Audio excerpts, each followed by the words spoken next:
Hey guys, and welcome to your daily Mobility Flow quad and hip flexor edition.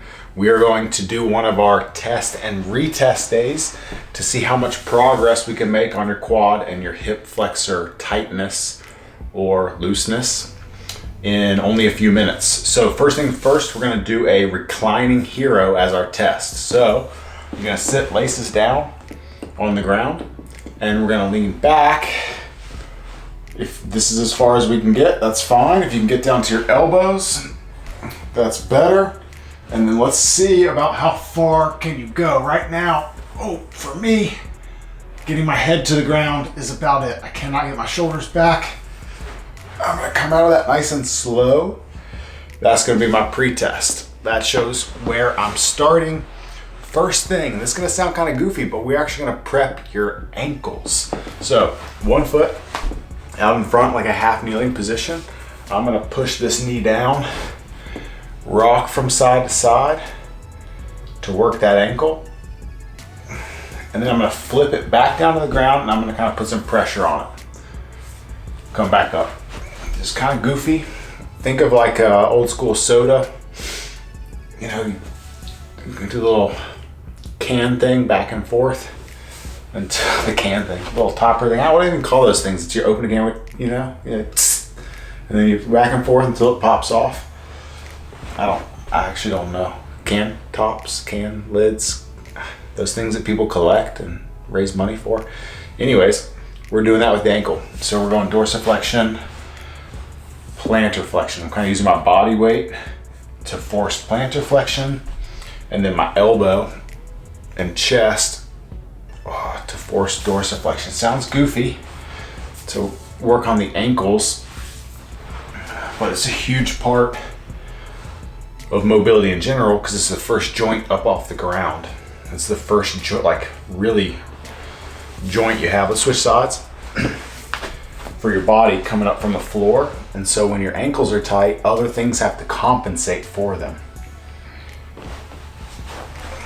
So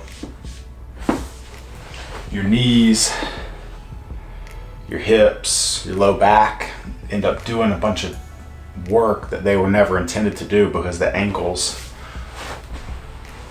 are forcing them to make up the difference, essentially. It's like playing man down in lacrosse or hockey, or having somebody foul out in basketball so much so that you can only play with 4 players because all your kids are fouled out. Like, you just had a deficit, and ankles can create that deficit for you if you're not careful. So we're working dorsiflexion, plantar flexion. Dorsiflexion is when your laces of your shoes or the top of your foot comes towards your shin. This dorsiflexion this way, and plantar flexion is the opposite. Ankles are kind of goofy in that instead of calling one of the directions extension, like with my elbow it's extension and then flexion, flexion, extension, flexion, extension. In your ankles, it's not called that. They're both called flexions. It's just one towards the bottom of your foot and one towards the top. We're going still half kneeling, but a little wider stance. And I'm gonna add this foot to my hand. If you can't get that right away, you can start here and just work this hip down, but keep periodically checking to see if you can get that hand into the foot.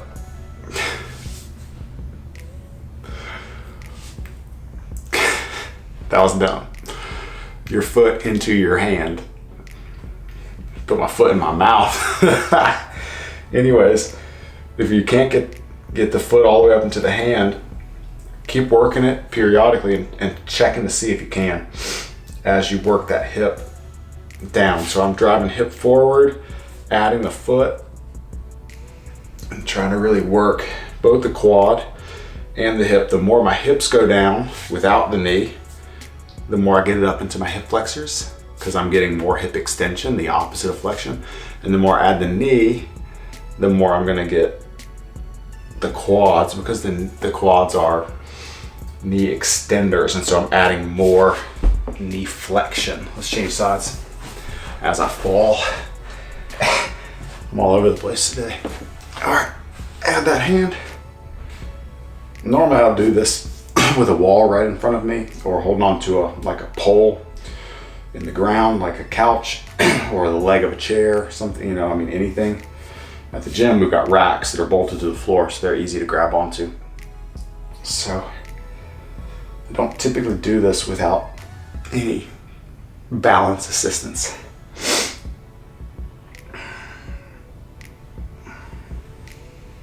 Work both sides of the joint, hip and the knee.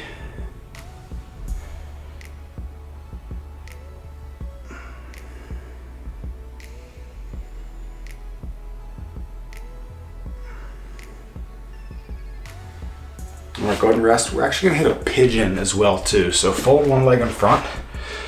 We're gonna hold this for about 45 seconds per side. So I'm folded out in front, square up my back leg and my torso to this front knee.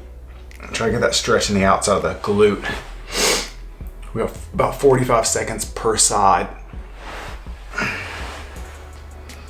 And we'll see, again, this is, we're putting the leg into internal rotation. We're stretching the external rotators, extenders of the hip, because we're flexing the hip and internally rotating. So whenever we go the opposite direction of the motion that muscle creates, we stretch it. So my bicep creates elbow flexion. So when I go into extension, my bicep gets longer. It's really that simple. When it comes to stretching, we're taking muscles into the opposite range of motion that they create. So even though this is essentially the opposite type of stretch as a reclining hero, we end up with just untying that hip joint that's so limiting. All right, let's change sides. Even though it's not the range that we're going for. There's a quote I really like. It's not exactly true, but I like it anyways. Everything is everything. In that, like, as you improve things that don't relate, those other things relate. Those other things improve as well, even though they're unrelated. And I think it's true in a lot of ways, whether it's like personal growth. If you improve in a lot of areas of your life, generally that bleeds over into other areas.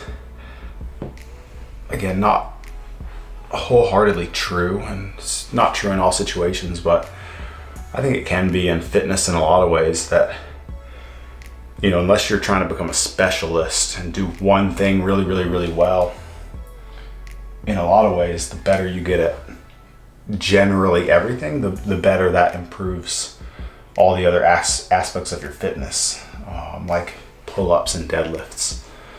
They're not the same, but in the early stages, in the general fitness stages, tends to work pretty well. Okay, we're gonna retest.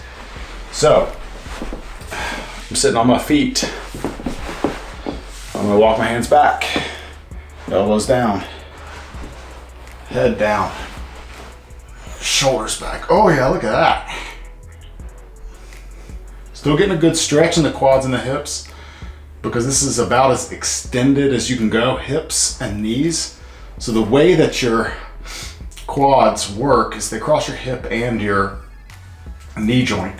So since they are knee extender, putting them into flexion like this is like closed joint flexion, and then forcing the hip open gets that big stretch in the quads and in the hips.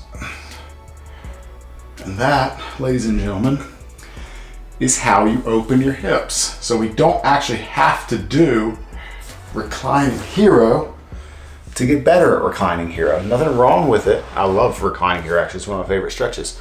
But there are other ways that we can mobilize to improve that. And that's exactly what we did in this video. We opened up kind of knee joint, hip joint from a extension standpoint at the knee. And